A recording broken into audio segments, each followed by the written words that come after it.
ಹಿಂದೊಮ್ಮೆ ಪ್ರಮದ್ವರಳಿಗೆ ವಿಷಕಾರಿ ಸರ್ಪ ಒಂದು ಕಚ್ಚಿ ಕೊನೆಯುಸಿರೆಳೆದಾಗ ಅವಳ ಪ್ರಿಯಕರ ದೊಡ್ಡ ತ್ಯಾಗವೊಂದನ್ನ ಮಾಡ್ತಾನೆ.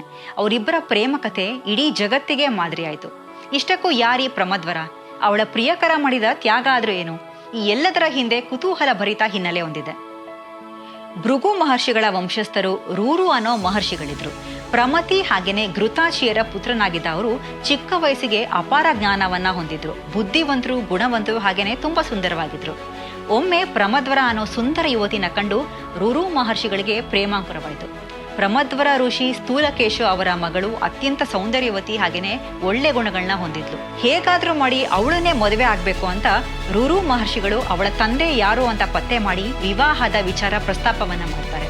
ಹುಡುಗನು ನೋಡೋದಕ್ಕೆ ಸುಂದರವಾಗಿದ್ರಿಂದ ಹಾಗೇನೆ ಒಳ್ಳೆಯವನಾಗಿದ್ರಿಂದ ಪ್ರಮದ್ವರಳ ತಂದೆ ಅವರಿಬ್ಬರ ವಿವಾಹಕ್ಕೆ ಒಪ್ಪಿಗೆನ ನೀಡ್ತಾರೆ.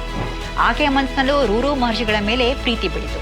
ಇಬ್ಬರ ಮದುವೆಗೆ ಒಂದು ಒಳ್ಳೆ ದಿನಾನ ಗೊತ್ತು ಮಾಡಿದ್ರು. ಹೀಗಿರುವಾಗ ಒಮ್ಮೆ ಪ್ರಮದ್ವರ ತನ್ನ ಸ್ನೇಹಿತರ ಜೊತೆಗೆ ವಾಯು ವಿಹಾರಕ್ಕೆ ಅಂತ ಹೋದಾಗ ವಿಷಕಾರಿ ಸರ್ಪ ಕಚ್ಚಿ ಪ್ರಜ್ಞೆ ತಪ್ಪಿ ಬಿದ್ಲು.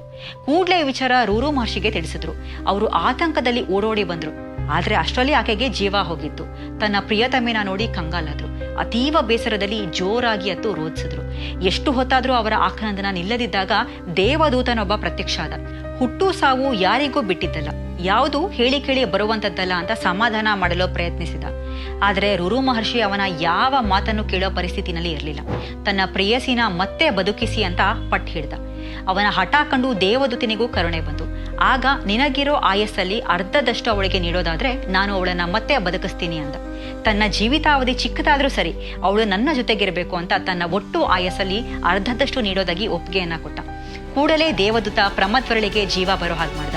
ನಂತರ ಅವರಿಬ್ಬರು ವಿವಾಹ ಆಗಿ ಸುಖ ಸಂತೋಷದಿಂದ ಜೀವನವನ್ನು ನಡೆಸಿದ್ರು. ಅವರಿಬ್ಬರ ಪ್ರೀತಿ ಇಡೀ ಜಗತ್ತಿಗೆ ಮಾದರಿಯಾಯಿತು. ಹಾಗೂ ದೇವತೆಗಳು ಕೂಡ ಅವರಿಬ್ಬರ ಪ್ರೀತಿಗೆ ಮೆಚ್ಚುಗೆಯನ್ನ ನೀಡಿದರು.